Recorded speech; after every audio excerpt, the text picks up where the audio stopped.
soir sur le plateau reçoit pour vous aujourd'hui le pasteur Jean Bosco Kindomba de l'église Sang Précieux de Jésus-Christ. Aujourd'hui, avec lui, on va parler évidemment, bien sûr, de la Bible parce qu'on en a besoin qu'ils viennent nous édifier, mais nous allons surtout aussi parler du séminaire qui est prévu pour ce lundi déjà, le séminaire qui a pour thème Dieu, sa maison et ses occupants. Pasteur Jean Bosco Kindomba, bonsoir. Bonsoir. Merci d'avoir accepté notre invitation, ça n'arrive pas tout le temps. Hein. C'est un plaisir partagé. En tout cas, j'ai parlé justement de ce séminaire qui est prévu, ce séminaire qui commence bientôt déjà, dès ce lundi, qui aura pour thème Dieu, sa maison et ses occupants. Ça a l'air un tout petit peu vague. Veuillez nous expliquer. Je tiens d'abord à vous remercier, Biwan, c'est vraiment Biwan. C'est pas un nom violent. Je crois que vous avez bien choisi votre nom pour la télévision. Et c'est pas un sujet vague. En fait, dans ce sujet-là, je vais m'entretenir avec les enfants de Dieu autour de l'histoire de la relation de Dieu avec l'homme. Dieu qui est puissant, omniscient, omnipotent, mais ce Dieu-là, c'est un Dieu de relation. Et dans l'histoire de la Bible de Genèse jusqu'à Apocalypse, Dieu a eu différentes relations avec l'homme, avec Adam, avec Abraham, avec les enfants d'Israël et avec nous par Jésus-Christ. Donc, Éphésiens au chapitre 2 qui dit, vous n'êtes plus étrangers, vous êtes les gens de sa maison. Donc, au lieu de dire les gens de sa maison, je dis ses occupants, les occupants de la maison de Dieu.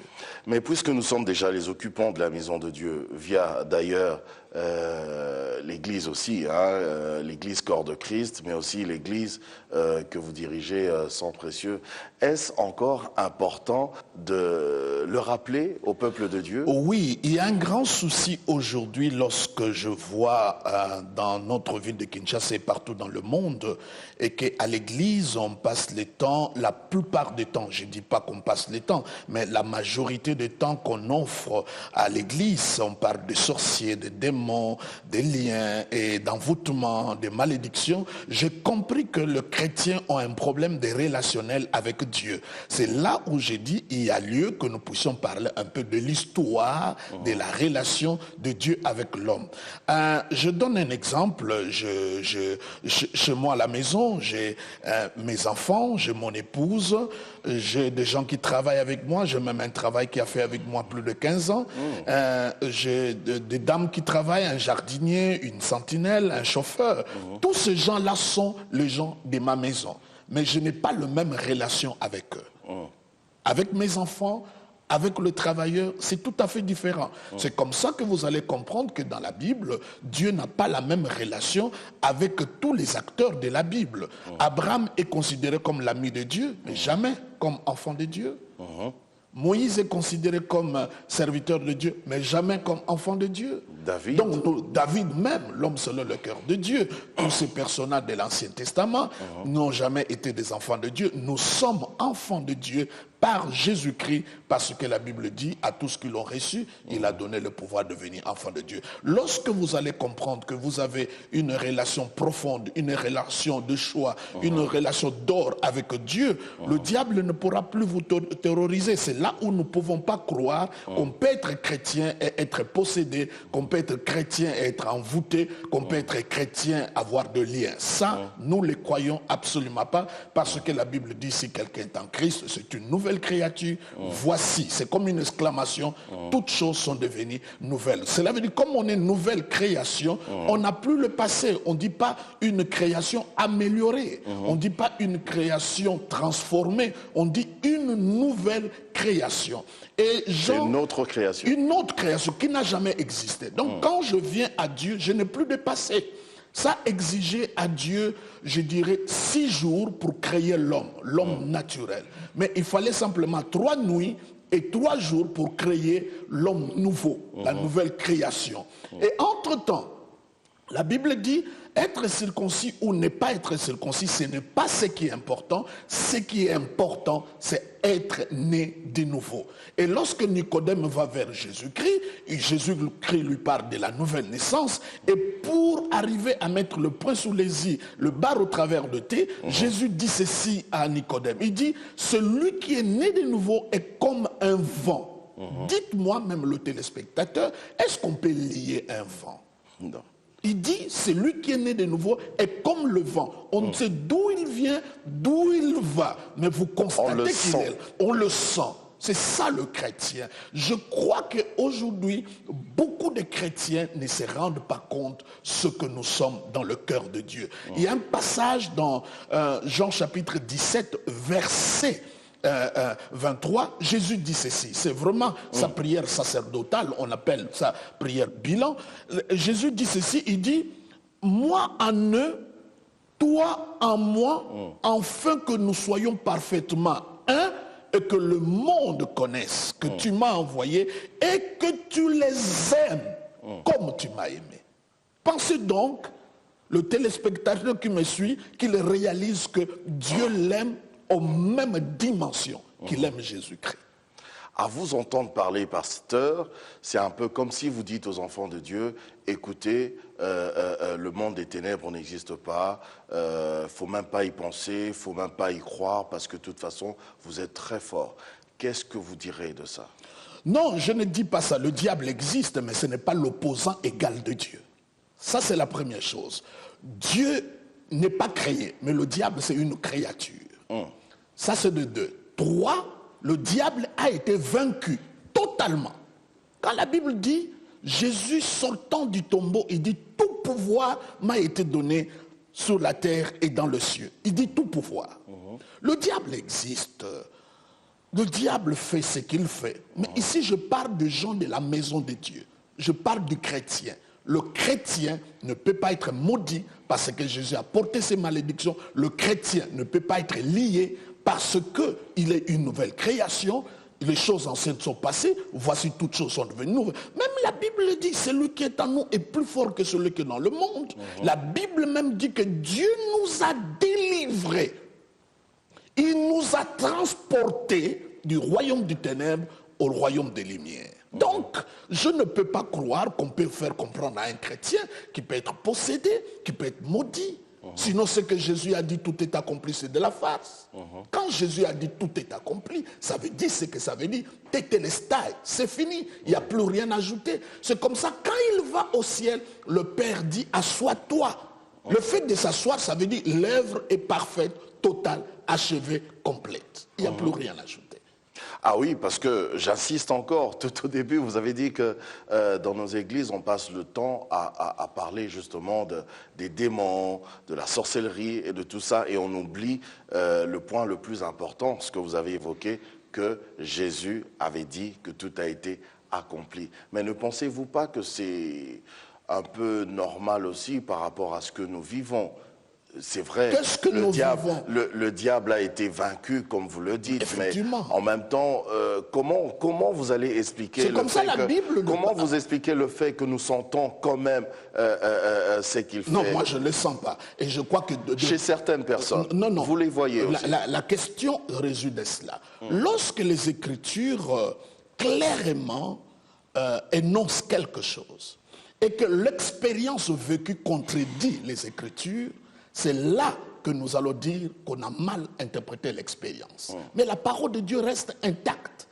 C'est la vérité. Vous connaîtrez la vérité et la vérité vous affranchira. Comment nous pouvons prétendre que nous avons connu la vérité, mais celle-ci n'arrive pas à nous affranchir? Le problème réside sur l'ignorance. Je donne un exemple. Oui. Je donne un exemple. Le président accorde grâce présidentielle à l'occasion d'une fête nationale à quelques prisonniers. Mais ces prisonniers-là, on ne l'informe pas de la grâce qui lui est accordée. Il va rester en prison. Ce n'est pas pour autant qu'il n'a pas été libéré. Ce n'est pas pour autant qu'il n'a pas été affranchi. C'est le problème d'information. Et aujourd'hui, lorsqu'on fait croire aux deux gens que tu peux être chrétien, être maudit, est-ce que vraiment, quand Jésus-Christ dit qu'il s'est fait malédiction pour nous, maudit celui qui est pendu au bois, l'échange a été fait. Jésus-Christ s'est fait pécheur, non parce qu'il a péché. Moi aussi, je suis juste, non parce que je fais des actes de justice. Ce sont des choses que Dieu m'a imputées. Il m'a accordé par grâce. C'est là où je dois recevoir. C'est comme ça, aujourd'hui, vous comprenez, à l'église, au lieu de recevoir ce que Dieu nous donne, nous allons arracher. Arracher n'existe pas dans la Bible. La Bible, c'est un livre de réception à tous qui l'ont reçu. Tout ce que vous demanderez, croyez que vous l'avez reçu. Prenez, la Bible dit, puisez dans sa plénitude grâce sur grâce. On va les arracher peut-être par rapport au monde des ténèbres qui a bloqué nos bénédictions. Non, il ne peut pas. Le plus normal. Non, il ne peut pas. Le diable ne peut pas bloquer ta bénédiction. Éclairez-nous, pasteur. Non, il ne peut pas. Parce que Jésus-Christ l'a écrasé sa tête. C'est lui qui écrase. Et regarde quelques verbes que Dieu utilise par rapport à Satan. Il dit chasser, résister, marcher. Vous voyez même le genre de verbe que la Bible utilise.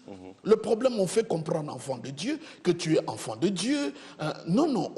Tu es enfant de Dieu, c'est tout ce que ça veut dire. Tu es dans le cœur de Dieu. Dieu t'aime comme il aime Jésus-Christ. Et tout ce que Jésus a fait, il n'a rien fait pour lui-même. Tout ce qu'il a fait, c'est pour nous. Alors, qu'est-ce que vous dites alors de tous ces hommes de Dieu? On nous a toujours aussi démontré cela, que vous pouvez demander à Dieu, l'Éternel, il a déjà béni, envoyé vos bénédictions, mais ça a été bloqué quelque part parce que le monde des ténèbres ne veut pas que vous soyez bénis. Parlons Bible, quels sont les versets qui peuvent soutenir cela? Il n'y a pas. C'est comme ça que les gens ne parlent que sur les bases des expériences.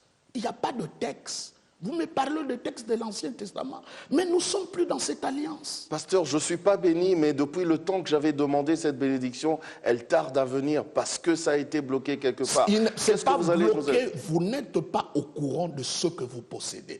Et je vais vous dire une chose. La Bible dit, si vous croyez de votre cœur, vous le confessez de notre bouche. Le salut que nous avons, nous l'avons obtenu pour des choses.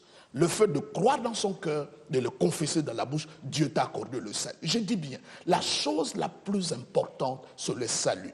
Et quand Dieu nous l'accorde, il nous l'accorde parce que nous croyons de notre cœur et nous le confessons de notre propre bouche. Mais le reste, lorsque tu n'as pas une bonne confession, la Bible dit la mort et la vie sont au pouvoir de la langue. Oui. Vous parlez que mal, vous croyez que vous êtes bloqué. Mais c'est ça qui va être. La Bible dit, tu ne sais pas ce qu'un jour peut enfanter. Quand est-ce que nous engrossons nos jours? Quand est-ce que nous ensemençons nos jours? C'est lorsque nous parlons. Quand tu parles bien, tu récolteras le bien. La Bible est claire là-dessus. La Bible dit Jésus, le souverain sacrificateur de la foi que nous professons. Cela veut dire pour toutes les paroles que je prononce, Jésus-Christ a déjà sacrifié pour cela. Mais lorsqu'on te fait croire que tu es possédé, mais tu vas aussi arriver à t'orienter vers cette réalité. Moi qui ne crois pas, je ne vis pas ça. Ce n'est pas la bonne nouvelle. La Bible dit nous devons prêcher la bonne nouvelle. Est-ce qu'il est normal quand on te dit que le diable bloque tes bénédictions? Est-ce que c'est une bonne nouvelle? Non. Malheureusement, c'est ce qu'on nous apprend. Non, mais je n'attaque pas ces pasteurs. Je demande simplement qu'ils aillent revoir leur Bible, qu'ils nous donnent des textes qui justifient les choses qu'ils prêchent. Donc, moi, enfant de Dieu, je demande quelque chose et directement je suis béni. Personne, aucune créature spirituelle néfaste ne peut bloquer ma bénédiction. Il n'a aucune capacité. Regarde tout ce que Dieu a investi pour vous. Il a envoyé Jésus-Christ. Il est mort pour vous. Il est allé dans le séjour de mort. Il a récupéré la clé de séjour de mort. Il est sorti du tombeau. Il est allé au ciel, assis à la droite du Père. Il intercède, garant d'une nouvelle alliance, avocat, seigneur de seigneurs, souverain sacrificateur de tous ces investissements. Et vous me dites que le diable a une place. Non, je ne crois pas. Comment vous allez expliquer alors cette personne qui prie, qui va à l'église, mais qui se retrouve un beau matin avec ce qu'on appelle le mbassou? Nous devons poser beaucoup de questions là-dessus. Moi, je ne veux pas sur les expériences. D'accord. Parce que, comme je dis, lorsqu'une expérience contredit, le mbassou même, c'est une... Je parle de quelqu'un qui va à l'église. Mais c'est une maladie normale. Et aller à l'église ne veut pas dire qu'on est chrétien. Il ne faut pas me dire parce qu'un bois a fait longtemps dans l'eau que ça devient un poisson. Ce n'est pas le fait d'être longtemps dans l'église qui fait de quelqu'un un chrétien.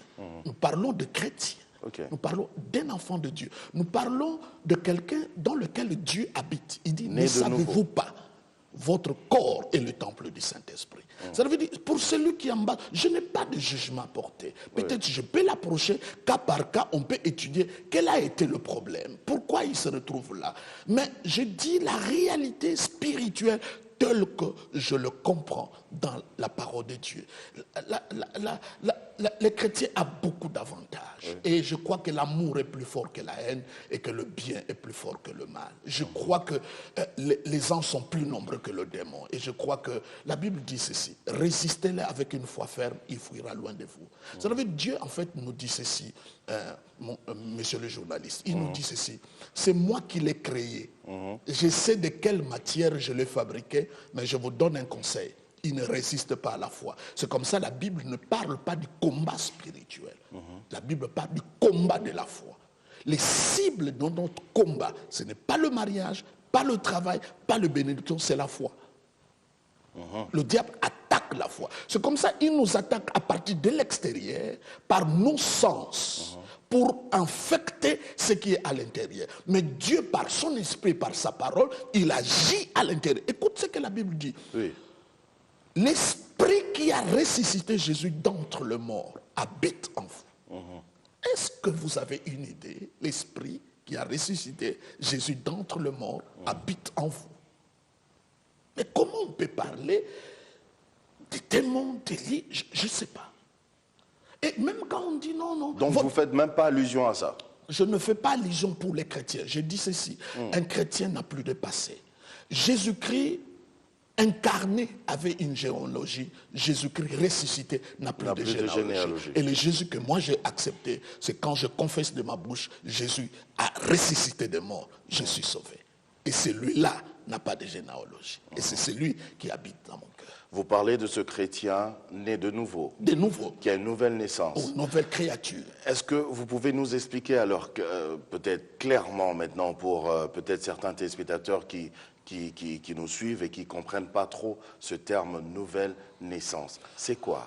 C'est naître de nouveau, c'est une nouvelle création. C'est Paul qui le dit très bien dans son épître aux Corinthiens. Si quelqu'un est en Christ, si quelqu'un, quelle que soit la race, le sexe, le niveau d'études sociales, si quelqu'un est en Christ, être en Christ, c'est un lieu, c'est une localisation, c'est une place. Être en Christ, c'est une nouvelle création. Cela veut dire, quand nous parlons de nouvelle création, ce n'est pas au niveau du corps. Je garde mon corps, je garde ma race, je garde mes boutons, tout ce que j'ai. Mais c'est au niveau de l'esprit. Dans l'homme, ce qui est important, c'est l'esprit. Okay. L'homme, c'est un esprit qui a une âme et qui habite un corps. Cela veut dire, quand on parle de la nouvelle création, on ne parle pas du corps, de cette viande. On ne parle pas de l'âme, on parle de son esprit. Donc si le corps a déjà vieilli, ce n'est pas un problème. Non, non, le corps a vieilli. C'est la réalité du temps. Tu ne deviendras pas bébé, mais ton esprit. Et quand le diable t'attaque, il attaque au niveau de l'esprit. Mais il ne peut pas avoir cet esprit parce que Dieu habite déjà en vous. Il est là dedans. Il dit, vous êtes le temple du Saint-Esprit. Donc pensez donc, tout ce qui se faisait dans le temple de Salomon, Dieu les transporte, il les vit maintenant en toi. C'est extraordinaire. Pasteur, si j'ai une nouvelle créature, je suis né de nouveau, je deviens une nouvelle créature en Jésus-Christ. Donc, d'après vos explications, c'est-à-dire que tout va bien désormais pour moi. Ce n'est pas d'après mes explications, du point de vue de la Bible. Le combat que tu as, c'est le combat de la foi. Et qu'est-ce que le combat de la foi? Ça veut dire, ce que je lis dans la Bible, que Dieu parle à mon sujet, c'est contredit avec ce que je vis. Et qu'est-ce que je dois faire? Je dois arriver à proclamer ce que Dieu dit dans sa parole. La Bible dit, la mort et la vie sont au pouvoir de la langue. La Bible dit ceci, que si quelqu'un veut avoir des jours heureux, doit préserver sa langue du mal. La Bible dit que la langue, c'est comme un gouvernail. Vous voyez, de gros paquebots sont dirigés par un gouvernail. Ça veut dire, par ma langue, je peux donner la direction à ma vie.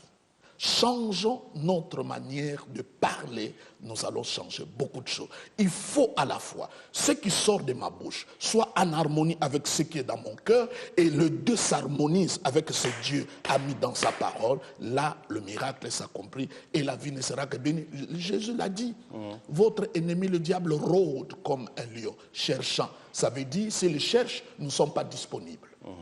Parce que si nous étions disponibles, il n'allait pas chercher.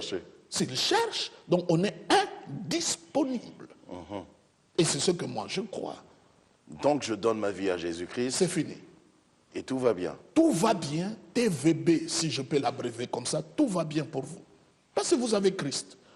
L'Éternel est mon berger, je ne manquerai de rien. Ça veut dire, même s'il m'arrive de manquer, lui, il me suffit.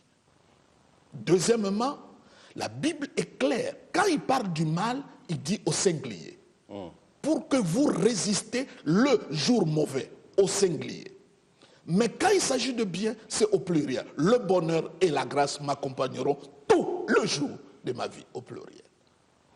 Ça a l'air trop facile, pasteur, parce que vous avez dit, l'Éternel est mon berger, je ne manquerai de rien. De rien. Mais toujours, si on considère... Vous parlez de la facilité, il a dit, oui. Mon joug est léger, mon fardeau est facile. Jésus l'a dit. Toujours dans ce même passage, il dit, il dresse une table devant mes ennemis. Mais quel bonheur. Donc il y a déjà, il y a quand même mes ennemis alors. Mais qui te fera grossir en train de manger. Qui te verra grossir en train de manger. Oui. Ah oui. Ah mais que dire alors j'insiste, hein, parce que malheureusement, il y a quand même toujours ces attaques mystiques, ces attaques démoniaques. Les enfants de Dieu, finalement, sont devenus tristes, inquiets, parce qu'ils ne peuvent plus vivre librement je crois leur que vie. vous êtes chrétien. Si vous l'êtes, vous étiez païen, vous ne connaissez pas le Seigneur. Le diable ne vous a pas tué. Ce n'est pas aujourd'hui que vous connaissez Jésus qui le fera. Je parle de Moïse qui a vécu 40 ans dans la maison de Pharaon. Il entrait dans ses chambres, il sortait. Pharaon n'a pas pu rien faire. Il va à la montagne, il rencontre le Seigneur, il descend avec la gloire. Ce n'est pas ce temps-là qu'il allait le tuer. Vous avez l'air très convaincu, pasteur. Je le suis parce que les Écritures me le disent. Ce n'est pas mes convictions. Je pars sur la base des Écritures. Que ceux qui sont contre ce que je dis vous donnent des Écritures qui soutiennent les choses qu'ils disent. Nous sommes dans une nouvelle alliance. Et quand on parle d'alliance, ce n'est pas une mince affaire. L'alliance, ce sont des promesses attachées avec un serment. Ça veut dire, en fait, Dieu nous dit ceci. Si je les promets, comme ce sont des êtres humains, ils pourront toujours faillir et je ne pourrai pas accomplir mes promesses. C'est comme je vous dis, monsieur le journaliste, passez chez moi, je vous donnerai 100 000 $. Mais quelqu'un d'autre vient me dire, mais tu sais, ce journaliste-là, il a animé une émission, il a parlé mal contre toi. Je change mon point de vue, je dis, je ne le donne plus. Parce que c'est une promesse. Mais quand je mets un serment d'avoir une alliance, que tu sois bien, que tu ne sois pas bien, je t'accorderai le 100 000 $. Et Dieu a fait une alliance avec nous. C'est différent. Quelqu'un, et ça je pose une question comme ça parce que j'avais parlé à des gens et je leur ai dit que je vais vous recevoir. Il y a un monsieur, lui il nous appelait de Libreville, il dit que comment on peut faire si confiance à la Bible, aux écritures de la Bible, alors que ce sont des êtres humains comme nous qui ont écrit la Bible et l'écrire, son livre, par rapport à sa vision, par rapport à tel qu'il a vécu avec Jésus, par rapport. Pourquoi on met une telle confiance L'authenticité, la véracité, l'autorité de la Bible a été démontrée durant l'histoire. Donc ce n'est pas aujourd'hui que nous allons mettre ça en cause. Avec la Bible, on a bâti les civilisations. Moi, je connais Jésus, j'avais 17 ans, maintenant j'en ai 53. J'ai vécu avec la Bible. J'ai vécu beaucoup de choses autour de cela. Je vais vous donner un autre exemple. Il a évolué, il dit, par exemple, moi... vous n'êtes plus là, vous voyagez par exemple, et moi j'écris l'évangile du pasteur Jean Bosco selon Jaco. Pensez-vous que cet évangile-là sera, cette Ce version sont des sera la musulmans même qui parlent comme par cela. rapport à, Mais dites-vous que des Patrick des qui va écrire aussi votre histoire. La Bible a été criblée comme cela, mais la Bible est toujours sortie, beaucoup de procès autour de la Bible. Mais la Bible est toujours... Ce que la Bible apporte, les transformations que nous voyons dans les vies des gens, le miracle qu'on vit autour de cette parole, on ne peut pas le nier. C'est si vrai que cela. Mais entre-temps, la même personne qui vous parle comme ça, il a confiance dans un pilote d'avion, il a une confiance dans un chauffeur de taxi, ils entrent dans un taxi et sachant qu'il va arriver à la destination. Mais si vous avez même confiance en un médecin qui vous prescrit des médicaments, comment vous m'empêchez de croire à ce que Dieu dit dans sa parole? Je crois totalement, pleinement. Mais nous revenons... Qu'est-ce qui prouve que c'est que M. Jacot a écrit sur le pasteur Jean Bosco est authentique? Non, l'époque d'écrire la Bible est déjà passée. On a écrit la Bible. Pourquoi on doit mettre une telle foi à ces genres d'écriture alors que c'est juste des êtres humains qui ont écrit? Ce n'est pas des êtres humains. Quand une secrétaire écrit et son chef signe, ce n'est pas elle qui a écrit. C'est son chef qui est engagé. La Bible dit que ces gens ont été inspirés par Dieu. Ils ont écrit sous l'inspiration de Dieu. C'est Dieu qui a soufflé en eux pour écrire ce qu'ils ont écrit. Et entre-temps, nous voyons l'efficacité de cela. Mais si la Bible n'est même pas vraie, comment dans d'autres pays, on interdit même que la Bible entre? Parce qu'ils savent ce qu'elle peut faire, la Bible, la parole de Dieu. Là, je crois que... C'est que des écritures. Non, ce n'est pas que des écritures. C'est la parole de Dieu qui est écrit. Jésus-Christ même lui-même l'a dit. Il est écrit. Vous soutenez que c'est la parole de Dieu. C'est la parole de Dieu totalement de Genèse à Et on peut mettre notre confiance là-dessus. toute la confiance à la parole de Dieu. Toute la confiance. C'est Dieu qui nous parle. La plupart des choses que nous connaissons sur Dieu, c'est au travers de la Bible. Ouais. Actuellement, pasteur, quand on vient dans vos prédications au sang précieux, à l'église que vous dirigez, apparemment, vous avez repris un peu avec, je peux dire... Vous voulez parler de la bonne nouvelle? Il n'y a pas vieille prédication, mais vous avez repris un peu avec, oui.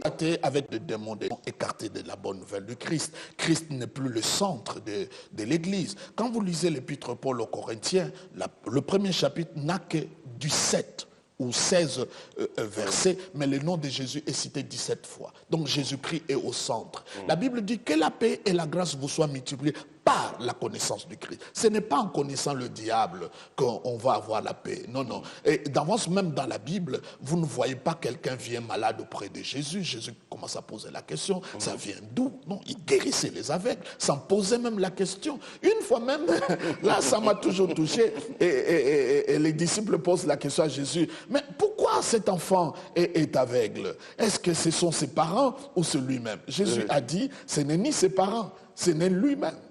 Alors, dans notre temps, on ne peut pas catégoriser un homme comme ça. Il a dit, c'est pour que la gloire de Dieu se manifeste. Vous voyez? Et quand les gens nous parlent beaucoup, c'est à cause de ton père, de ta mère. Est-ce que vous me reprochez d'être le fils de mon père? Est-ce que Dieu a fait l'erreur que je sois né dans la tribu dans laquelle je suis né? Il n'a pas fait une erreur. Mais en même temps, les gens diraient que le monde évolue, donc il faudrait aussi évoluer avec son temps dans les prédications. On a besoin de la richesse, on a besoin de vivre mieux, on a besoin de la prospérité. Mais la bonne nouvelle nous accorde cela. C'est plutôt des gens qui parlent de diamants, des liens, qui vous lient. Mais nous qui apportons la bonne nouvelle, je crois que c'est l'évangile. Et la bonne nouvelle, Jésus-Christ l'a dit dans sa parole. Ah, même du point de vue sémantique, si on dit bonne nouvelle, elle doit être bonne. Ce n'est pas quand on te dit que tu es lié que c'est une bonne nouvelle. Mais oui, c'est la bonne nouvelle, mais vous reprenez un peu ces histoires de l'époque, genre... Ce n'est pas des histoires, c'est la parole. Convertissez-vous, Jésus revient, changer de mentalité. Changer de mentalité. Mais effectivement, c'est la parole de Dieu. Nous devons revenir à la parole, au lieu que l'Église soit basée sur les expériences. On parle d'une maman, on parle d'un papa, on parle d'un monsieur, mais ramenons-nous dans les Écritures. C'est comme ça que vous voyez qu'il y a beaucoup de gens qui ont leurs propres idées, mais ils utilisent la Bible pour arriver à conforter leurs propres idées. Mais ils ne parlent pas de la part. Donc ce sont des gens qui parlent au sujet de Jésus, sans parler de Jésus. Comment vous pouvez expliquer dans une église, du début à la fin, on vous parle de sorciers, et on utilise le nom de Jésus juste pour clôturer la prière? Est-ce qu'il est normal? C'est ce que vous voyez. Il doit être au centre. Il doit être au centre, il doit être alpha et oméga, il doit être le commencement et la fin. C'est comme ça que vous le voyez dans la Bible. Jésus-Christ ressuscité, ça c'est extraordinaire. Quelques femmes sont allées voir son tombeau, son corps n'était pas là, ils sont allés faire rapport à d'autres disciples, eux à leur tour sont partis, ils n'ont pas vu le corps, et 2 disciples sont sortis de l'eau. Au lieu d'attendre à Jérusalem, ils vont maintenant à Emmaüs. Ils commencent à discuter, ils commencent à parler, papa. Et Jésus-Christ qui leur rencontre. Il dit de quoi discutez-vous? Ah, maintenant tu es le seul qui n'est pas au courant de ce qui s'est passé ici. Nous avons cru que celui qui va nous libérer. Ils ont parlé. Jésus les a regardés, je crois, il a dit 2 choses. Il dit, vous êtes des gens sans intelligence. Donc le problème de l'ignorance. Deuxièmement, vous êtes lents à croire. Les 2 problèmes qui lient le chrétien, l'enfant de Dieu, c'est le problème d'ignorance et le problème de manque de foi. Mais qu'est-ce que Jésus a fait pour résoudre cela? Est-ce que vous voulez que je vous le dise? Je vous en prie. Mais qu'est-ce qu'il a fait? La Bible dit, à partir de Moïse jusqu'au prophète, livre après livre, chapitre après chapitre, il leur parlait de lui-même. Dans une distance de 15 kilomètres, marchant à pied, Jésus n'a fait que leur dire. Vous voyez l'agneau que Dieu avait tué pour couvrir Adam et Ève, c'est moi. Est-ce que vous voyez le serpent airain qui a été élevé là? C'est moi. Livre après livre, Jésus a parlé de lui-même à ses propres disciples, et maintenant nos pasteurs croient qu'on doit parler du diable et des démons. Quand vous voyez les actes des apôtres, mais comment nous voulons avoir le résultat des apôtres en prêchant les choses qu'eux n'ont pas prêchées? Et ils ont parlé de Jésus, de sa résurrection, du pardon du péché qui est accordé à son nom. Donc moi je comprends qu'il y a un problème. Jésus-Christ doit être au centre. Notre message doit être christocentrique. L'église est là pour parler du Christ. Ce n'est pas pour autre chose. Le diable et le démon existent. Mais ce n'est pas notre affaire parce que Jésus-Christ l'a vaincu pour nous. C'est comme ça la Bible dit, nous ne sommes pas des vainqueurs. Nous sommes des plus que vainqueurs. C'est quelqu'un d'autre qui a acquis la victoire qui nous l'a donnée. Et quand vous prenez les armes spirituelles, la plupart des armes sont défensives. Casque du salut, c'est défensif. On n'attaque pas avec ça. Cuirasse de la justice, on n'attaque pas avec le cuirasse. Bouclier, on n'attaque pas avec le bouclier. Ceinture, on n'attaque pas avec la ceinture. Chaussures, on n'attaque pas avec les chaussures. Toutes les armes sont défensives. Pourquoi défensives? Parce que nous avons déjà gagné. Nous devons maintenir la position dans laquelle nous nous trouvons. C'est comme ça. Nous devons nous défendre. Pas me défendre, contre des éventuelles attaques. Mais qui ne pourra rien aboutir parce que la Bible dit porter les armes de Dieu. On ne dit même pas armes spirituelles, les armes de Dieu. Ça veut dire les mêmes armes que Dieu utilise. Vous portez ça. Afin que vous résistez, afin de tenir ferme. Donc on veut dire, nous sommes déjà debout, et pour maintenir la position, Dieu nous donne ses propres armes. Alors si vous y allez avec ces genres de langage, les gens ne viendront plus finalement à l'église. Non, j'ai un peuple qui croit. On veut entendre autre chose. Mais pourquoi vous savez cela? Déjà, le peuple congolais et africain en général, il attribue ses problèmes à quelqu'un d'autre. Et quand il vient à l'église, on dit, ce n'est pas toi, c'est le diable. Mais il peut y aller. Mais nous dites non, non, c'est ta foi. Jésus disait, ta foi, qui te soit fait selon ta foi. C'est ta responsabilité. Lorsque Pierre regardait vers Jésus-Christ, il est devenu comme Jésus, il marchait sur l'eau. Regardons vers Jésus, le chef et le consommateur de notre foi. Ça veut dire l'initiateur et le finisseur de notre foi, ayant le regard sur Jésus. Pourquoi nous regardons? Donc tout dépend de la foi. Mais c'est comme ça, j'ai dit, le serpent qui a été élevé, le serpent d'airain, et la Bible dit, qu'est-ce qui s'est passé? Le serpent commençait à mordre les enfants d'Israël. la consigne était quoi? Celui qui regarde les serpents élevés sera guéri. Nous, au lieu de regarder les serpents, on commence maintenant à donner les sortes de serpents qui nous mordent. Est-ce que c'est cobra, c'est vipère, c'est malédiction, c'est lien? Non, on ne fait pas ce qu'il faut faire. Vous avez bien fait de parler de la foi parce que ça nous aide justement à entrer dans cette autre dimension de nos questions. Qu'est-ce qu'est la foi, pasteur? La foi, c'est être en accord avec la parole de Dieu. Mais j'aime bien la définition que la Bible nous donne. Je ne dois pas chercher ailleurs. Il dit c'est ferme assurance. Et j'aime bien la traduction anglaise qui dit now faith is, donc maintenant la foi, c'est la substance, ça veut dire la matière première de ce que j'espère. J'espère à quelque chose, mais la foi me donne la matière première de ce que j'espère. Et je le démontre par mon langage et par mon attitude. Okay. Que j'ai la chose que Dieu m'a dit que j'ai. C'est ça la foi. Et l'exemple le plus plausible, c'est l'exemple, nous voyons avec Abraham. La Bible dit, sans tenir compte de son corps qui a été usé, il a cru en Dieu. Sans s'affaiblir dans sa foi, il a donné gloire à Dieu. Philippiens le dit autrement. Il dit, ne vous inquiétez de rien, virgule, faites connaître vos besoins. Ça veut dire, quand tu t'inquiètes, il ne faut pas prier. Ah. Oui. On prie pour montrer les besoins, mais pas les inquiétudes. Il faut régler d'abord les inquiétudes et tu montres le besoin à Dieu. Et la Bible dit avec action de grâce, avec reconnaissance, parce que tout en demandant, tu sais que Dieu te l'a donné. Et le verset qui vient dit, la paix de Dieu, qui surpasse toute intelligence, gardera ton cœur et tes pensées en Jésus-Christ. Je suis un enfant de Dieu. Dieu est mon Père. Pensez-vous que si j'ai des inquiétudes, ce n'est pas assez normal que je lui présente mes inquiétudes? Jacques, bientôt c'est la rentrée scolaire. Est-ce que les enfants doivent s'inquiéter pour la rentrée? C'est l'affaire de papa. C'est vous qui l'avez fait inscrire. Si méchants que nous sommes préoccupés pour nos enfants, qu'est-ce que vous pensez de Dieu? Aimant, glorieux, puissant, plein de bonté.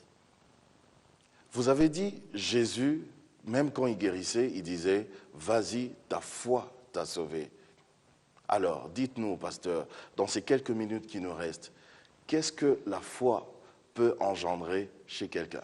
Le changement. La femme qui avait la perte de sang. Jusqu'où cette personne peut aller avec la foi? Mais juste à soulever les montagnes, jusqu'à braver l'impossible.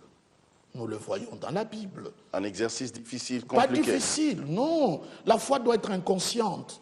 Toutes les gens qui avaient la foi ne savaient pas qu'ils avaient la foi. Quand tu es conscient que tu as la foi, tu n'en as pas. C'est comme ça, ces gens. C'est pour ça que je dis que c'est compliqué. Mais c'est là que ces gens voyaient les capacités de Dieu, voyaient la grâce de Dieu. Et Dieu, à son tour, voyait la foi. Eux ne allaient pas dire j'ai la foi. Non, non. Eux voyaient Dieu, ce qu'il est capable de faire. Et Dieu voyait par ricochet cette attitude-là, c'est la foi. Je vous donne deux cas où Jésus a dit votre foi est grande. La première personne, c'est un centenier romain. Il n'est pas juif, il n'a aucune promesse. Abraham n'est pas son père, il n'y a pas tout ça. Mais la personne dit à Jésus-Christ, je suis autorité militaire, je ne vais pas dans le détail, dit seulement un mot. Et Jésus dit, il n'y a pas de si grande foi comme ça en Israël. Pourquoi sa foi était grande? C'est simplement parce qu'il était dans son cœur convaincu que Jésus-Christ, même s'il n'arrive pas dans sa maison, le fait seulement de parler, son serviteur sera guéri. Mais lui n'allait pas dire j'ai la foi guérie. Non, non. Même la femme de perte de foi, c'est Jésus qui dit ta foi t'a sauvé. Mais elle ne savait pas que c'était la foi. Donc c'est Jésus qui doit remarquer que c'est la tu foi. l'as. Quand tu es conscient de ta foi, ce n'est pas la foi. C'est comme tu es conscient que tu as ton cœur. Ce n'est plus. Tu es malade. La foi est inconsciente.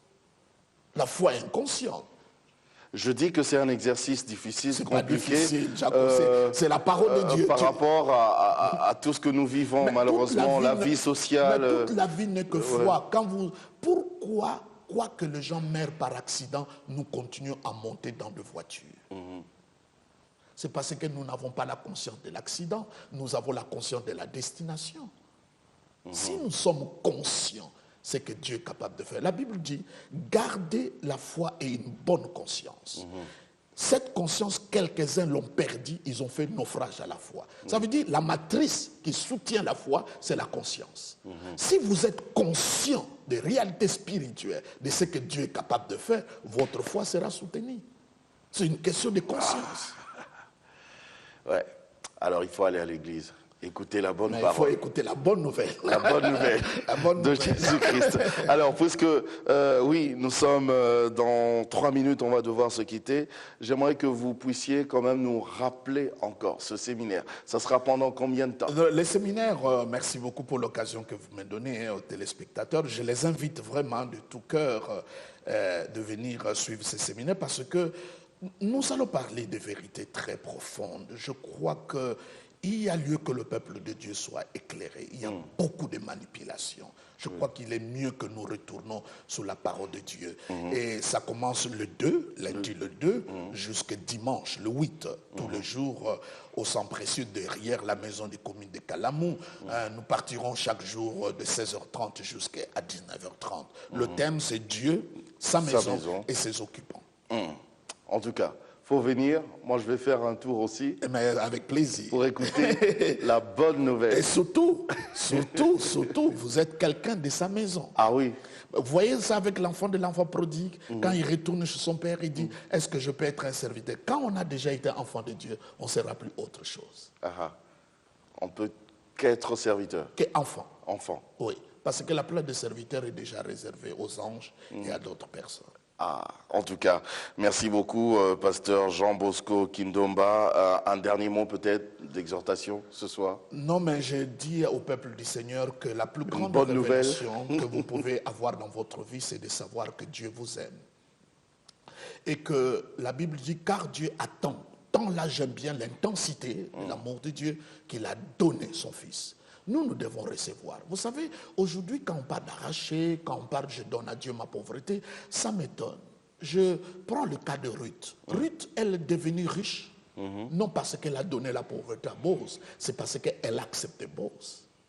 Elle est devenue riche. Oui. C'est en acceptant, c'est en recevant que vous devenez, pas en arrachant. Si je marche quelque part dans la ville de Kinshasa, je mange mon bout de pain et il faut bien arracher le pain, je ne vais pas le sourd pour l'arracher. Tout ce qui est entre les mains du diable est abîmé. Tu n'as pas arraché. L'enfant prodigue, son père n'a pas dit allez retourner récupérer tout ce que tu as perdu. Il y en avait encore à la maison. Il y en avait même beaucoup. Beaucoup même. Beaucoup. Pourquoi arracher? Recevez ce que Dieu vous donne. Parce qu'il vous aime. C'est ça la bonne nouvelle. Et c'est là que vous voyez quand Jésus-Christ sort des eaux de baptême, le Père dit, tu es mon fils bien-aimé en qui j'ai mis toute mon affection. Jésus n'a rien fait. Il n'a pas guéri le malade, il n'a pas prêché. Dieu le témoigne déjà l'amour, même quand il n'a rien fait. Dieu t'aime même quand tu n'as rien fait. Il t'aime. C'est un amour inconditionnel. Mais quand le diable tente Jésus, vous savez ce qu'il a dit? Si tu es le fils de Dieu, il a enlevé la partie que j'aime de toute mon affection. Parce que le diable ne peut pas te rappeler l'amour de Dieu. Et c'est comme ça que vous écoutez dans tous ces messages de démons. Il n'y a pas d'amour. C'est comme ça que vous allez voir que la plupart des églises, là, on parle trop de démons, tout cela. Vous sentez un peu d'arrogance quand même. D'arrogance quand même. Parce que on reçoit les choses par l'effort. Il faut jeûner 40 jours. Jésus a jeûné 40 jours. Le diable n'avait pas peur de lui. Ce n'est pas question de jeûne. C'est une question de foi. Prenez le bouclier de la foi.